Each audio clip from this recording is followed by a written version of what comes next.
Podcast Network Asia.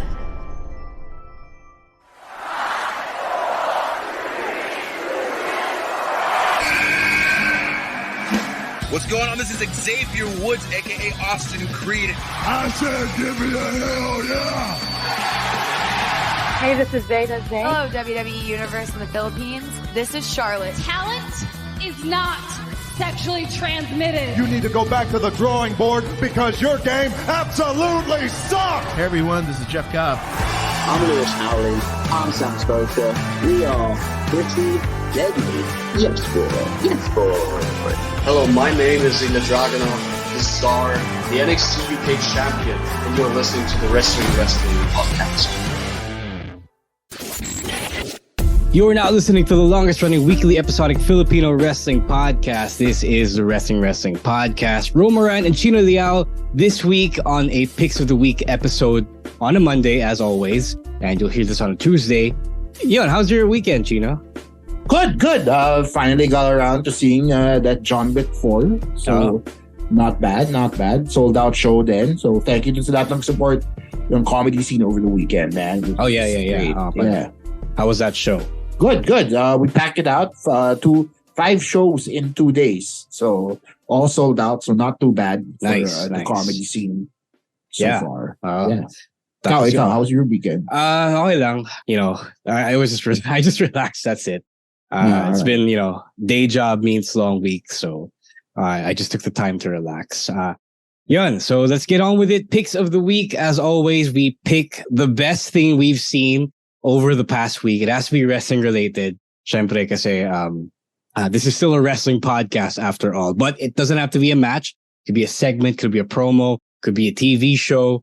Could be something posted on social media, like one of our picks this week. But before we get into all that, Chino, let's tell the people, our podcasts, what they can avail when they sign up for a Patreon program. Right. So we here at the Wrestling Podcast have a little Patreon program that allows us to help you guys with all your wrestling needs. So during the week build up to WrestleMania, which is happening this weekend, we are going to have ourselves a little WrestleMania merch pasabay. Yes. So all your merch needs from WWE Shop, from Shop AEW, from Pro Wrestling Tees, and wherever else you get your wrestling needs from, your wrestling shirts, toys, belts, what have you, we can actually help you out with a little shipping. Di namin sasagutin yung shirt nyo. Pero makakatipid kayo sa shipping big time. Also, you get weekly reviews. Care of the 3 of us. Ro does his NXT and Raw reviews. Si Rowen covers MWF. Si Stan covers NXT. No, right? And myself, si Ro pala also covers NXT. Si ako, I'll cover FPW once they come out with their weekly shows. Yep. So each of us has an exclusive Patreon review for all the weekly shows you see on WWE, AEW TV. All of that and more you can access. Also, we have a Discord channel. If that wasn't enough, you can talk to fellow wrestling fans, ourselves, even from time to time, about everything and anything rather under the sun. So all that and more you can access for the low price of $5. It's about 55. Oh, sorry. That's about what? 55? Yeah. I think it's around that time. So mga times 55, kayo lang gumawa ng math, but it's around that price. You can access that on patreon.com/wrestling podcast. Again, patreon.com/wrestling podcast. I have to make a quick correction there. So what you said about the pasabays, it's only WWE Shop because WrestleMania week, so that means may sale. And then we also have an exclusive discount voucher for our next pasabay. Yun pala. So it's only WWE Shop. Again, di namin sasagutin yung t-shirts nyo. Pero makakatipid kayo sa shipping. Guaranteed. That's right. And speaking of WrestleMania, ayun nga, sinabi before ni Chino, we have a WrestleMania watch party. It's happening at Skinny Mike's BGC, the sports bar where we did our previous watch parties pre-pandemic. April 2 and April 3, that's Sunday and Monday, Manila time. The gates open at 7, the doors open at 7, while the show starts at 8 a.m. It probably won't, last beyond 12 p.m. because it's been split into 2 nights. So that means the shows are definitely shorter since the pandemic. But you can join. You can get your ticket for as low as 400 pesos for one day. You can choose which day, and 750 pesos for a 2-day pass for both days. All you got to do is go to snack.ph/geektalkph, snack.ph/geektalkph. Again, you just go there, pick whatever day you want, pick both days if you can, and we'll see you there at the show. And you can also walk in, but the prices will be a little bit more expensive if you don't buy them during our early bird promo period. So, yun, kita-kits tayo. It's going to be a fun show. We're going to have the old viewing party atmosphere again. If you saw the video that I posted on TikTok, you can see what kind of reactions and feels we can feel when something big happens, especially when Cody inevitably wins the big championship, or when Sammy and KO win the tag team championship. So we'll see you there, and we'll have some fun. Right. Also, we're giving away a lot of merch. Oh, yeah. We're giving away some prizes, care of our friends. Yeah, kakapost lang pala on Facebook. We're giving away Funko Pops, action figures, Disney Plus goodie bags, maybe some WWE shirts kung pinalad kami. So please come, if not for the show itself, for not for the atmosphere itself, also for those really, really cool prizes from our sponsors, Snack.ph and Disney Plus Philippines as well. Yun. Anything else I missed? Yun lang. Yeah. Yeah, all right. We are very packed viewing party. So guys, drop by, man. And we'll be there as well. So you can say hi to us. You can talk wrestling with us. Syempre maraming ganap. You can get our reactions there in person, diba? Yeah. All right, let's get on with it with the picks of the week. Let's start with outside of WWE, because outside one pick, the rest of us will be picking WWE stuff. Let's start with Rowen ASH's pick. He picks this main event from last week's MWF Kasaysayan Action Novela TV episode. It is Brother Jomar Liwanag versus Sunny Z, the returning Sunny Z from Canada, now based in Thailand. I was there. Syempre, I was calling the match. Let's go into Rowen's explanation for why he picked this. He said that Jomar Liwanag's run as the new leader of the Bahay ng Liwanag and becoming the Setup Thailand undisputed 24/7 champion is, in his opinion, the best run of Jomar Liwanag already. But now it's even better because he's now able to face international wrestlers again with his Danghari Invitational. If it isn't obvious already, Danghari is the Tagalog translation of the King's Road. Akala ko taga Cavite lang siya. No. Yeah, it's a direct reference to the King's Road style. The whole taping, famous. Yeah. The whole taping ng MWF that time showed Rowen talents that he hasn't seen or heard before, and MWF, in his opinion, introduced him well. He says that Sunny Z was really fantastic in the ring. He did really good moves that he thinks were the best he's seen so far. He also likes the story within the match that Sunny Z wasn't quite familiar with Manila rules. To be fair, not a lot of people are also super familiar with Manila rules, and he had to learn it on the fly. And Jomar would capitalize on this lack of knowledge by bragging how well versed he is with Manila rules and how people do things in MWF. And then outside of the match, there were also the Bahay ng Liwanag lackeys. Aaron Liwanag also did great in his acting.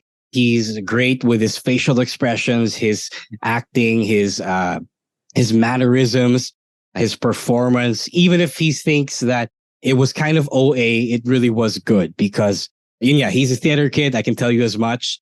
He also cites that because Aaron Liwanag's face is covered in paint, the people wouldn't quite understand his facial expressions if he didn't exaggerate things.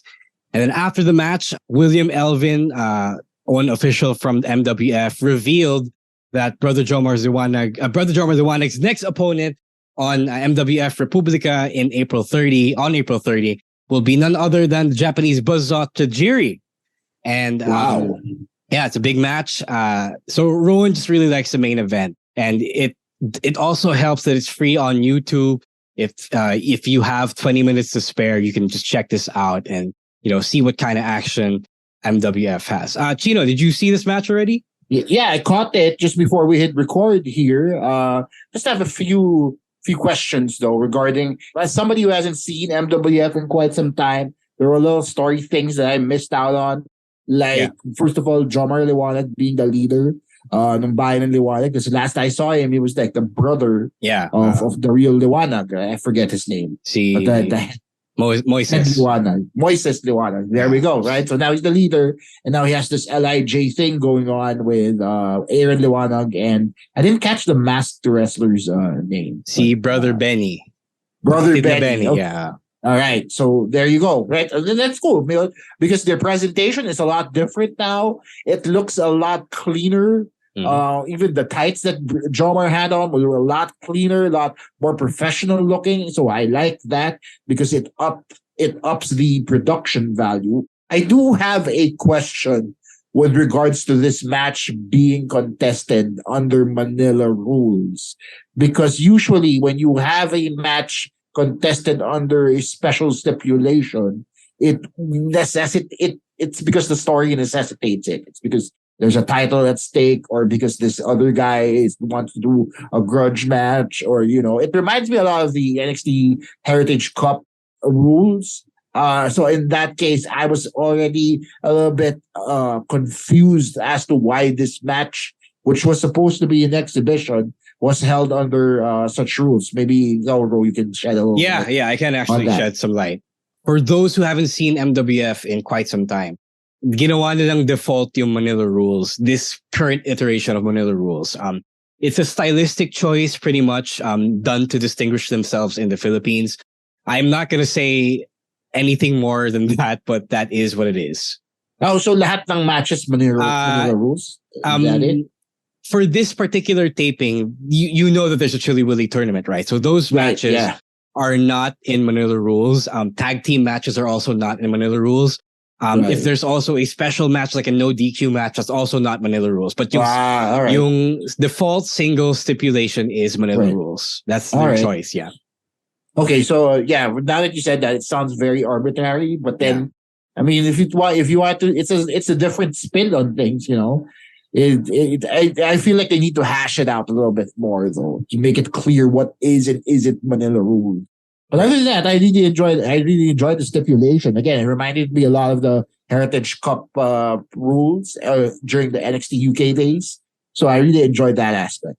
Yeah, it's good that you enjoyed it, because many other fans might be reserved about it. Like, syempre, it's not the kind of wrestling that you're used to, because literally every other wrestling we watch is regular one-on-one rules, diba? So I'm glad that you kind of enjoyed that as part of MWF. Right. Yeah. I can't say anything much about this because I was a part of it, so I will recuse myself from commenting any further. But it is nice to see international talent again.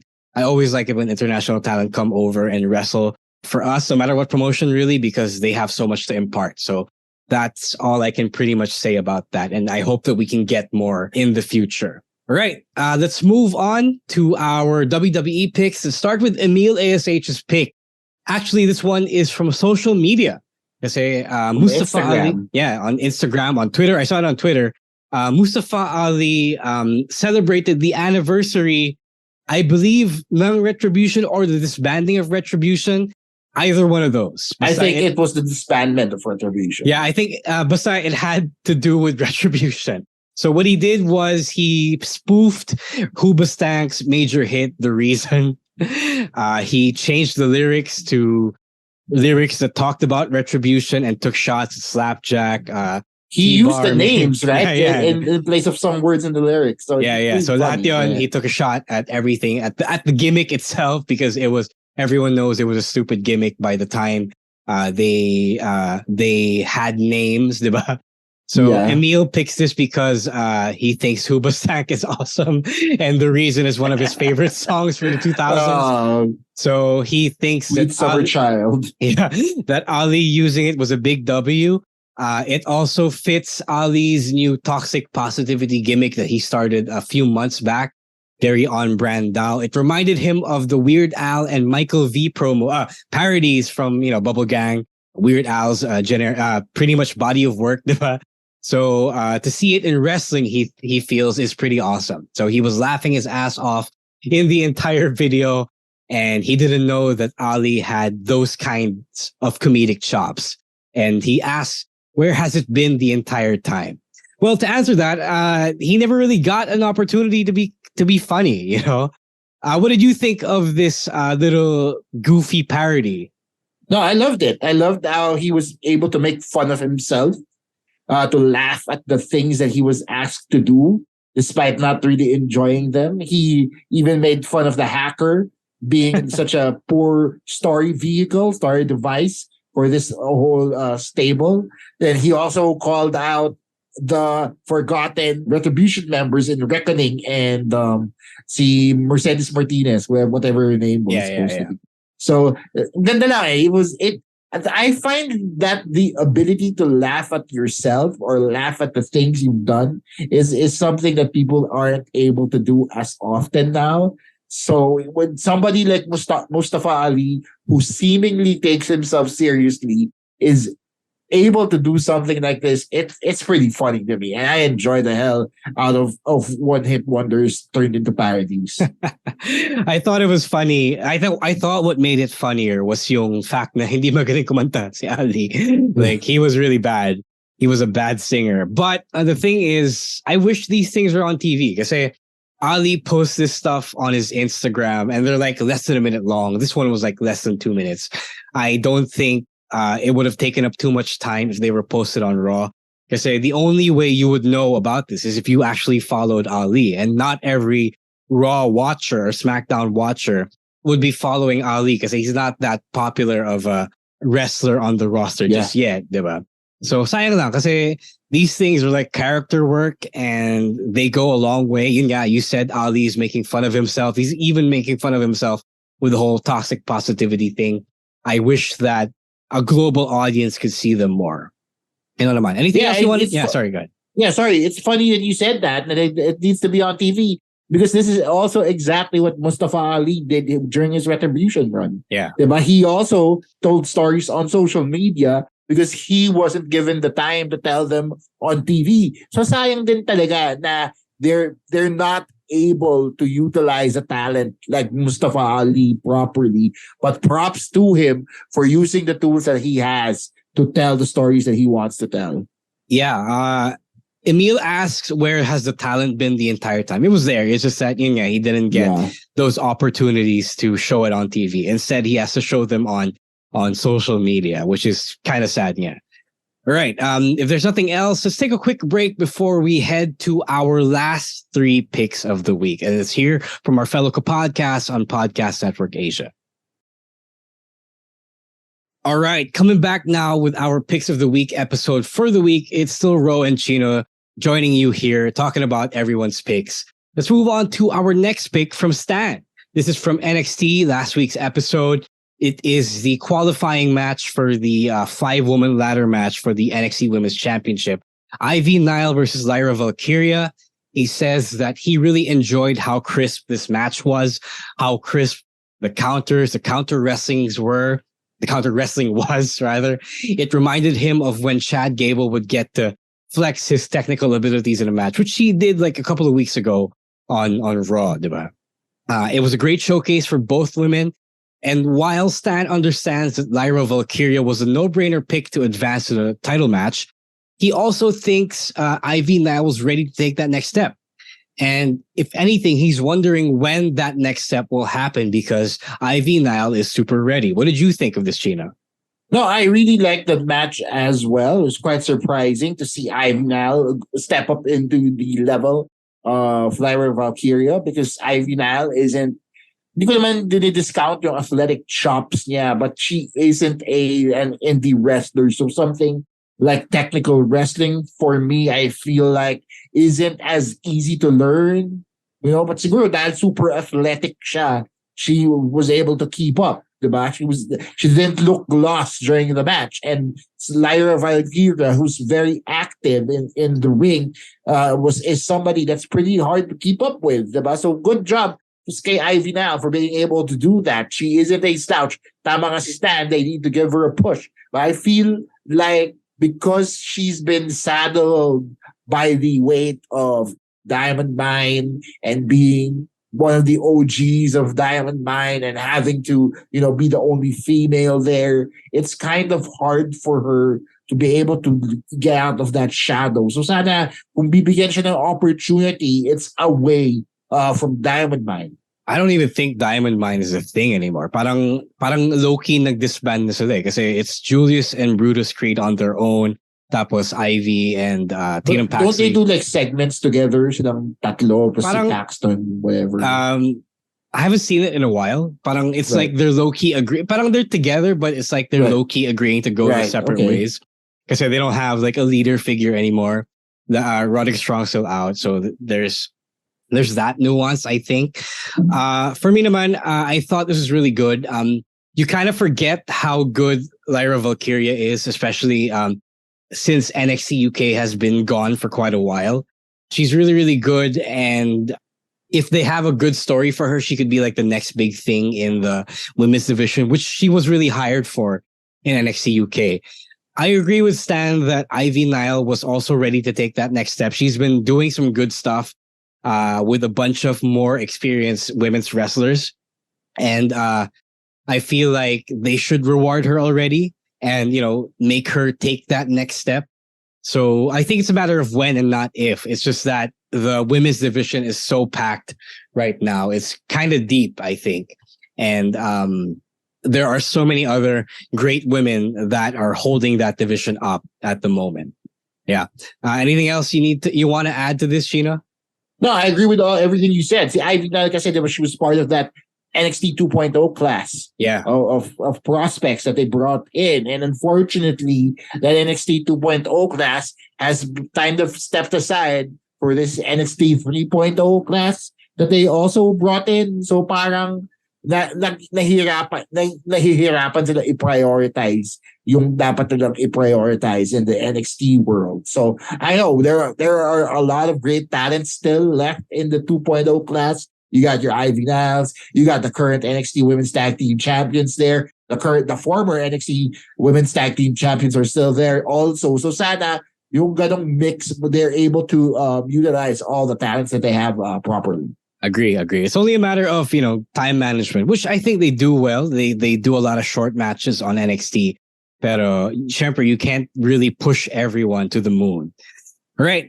Speaking of NXT, let's move on to a pseudo NXT. My pick of the week is from last week's main event. So I'm picking another main event match for the second week in a row. It is Shelton Benjamin versus Charlie Dempsey. And they've been doing this thing. If you don't already know, I say it's hard to really keep track of main event nowadays because it's not like the biggest show or the most important show on the weekly slate of WWE programming. But they've been doing these test matches for NXT guys and girls in which they test them out for the big audience and see how well they hang in a pseudo main roster setting.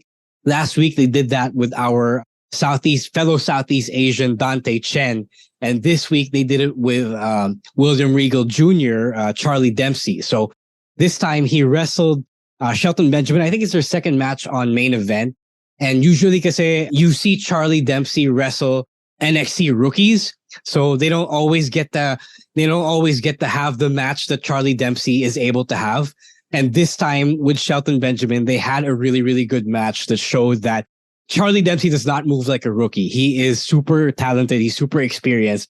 He moves like a veteran. I think it helps that his father is William Regal, the William Regal.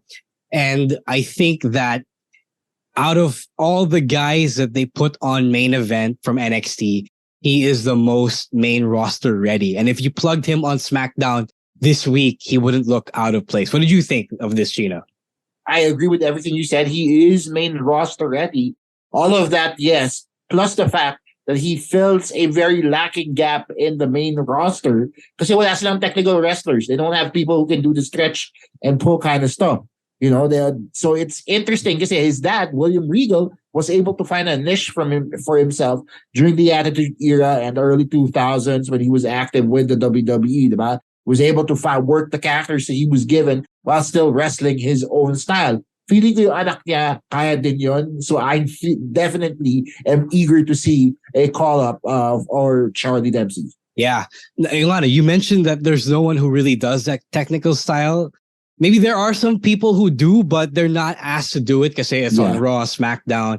you don't always get the time to do it. Like even Chad Gable, he is pretty technical, but he's not that kind of technical. He's more amateur wrestling technical, and he even only gets to do it like every once in a while. Because not everyone gets to be able to do it with him. So if you put Charlie Dempsey on Raw tomorrow or SmackDown later this week, talagang bagay siya dun. And these matches on main event, even though they're really short, this one didn't go more than 8 minutes, but it's really, really good. And that's how you can see that you don't have to go 15 minutes or 20 minutes to have a good match. All you got to do is work what you need to work, and the rest will follow, even if it's like 5 or 6 minutes.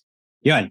Right, let's move on to our final pick of the week. Chino, take us through your pick of the week. So my pick goes back to social media, this time on WWE NXT's account. It goes out to it's a snippet, a video of one Andre Chase celebrating his 16th year in the industry by competing for the NXT Heavyweight Championship. So it's a lot of things for me. Number one, because I actually know who Andre Chase was before he entered NXT. Like, he was one of the indie people I used to watch. He was he wrestled under the name of Harlem Bravado, and he was one of the rarities that I expected to see as part of this new NXT 2.0 class. He was so seasoned in the indies that I didn't expect him to make the cut, but when he did, it was also very surprising that he was able to impart a certain knowledge to all the younger athletes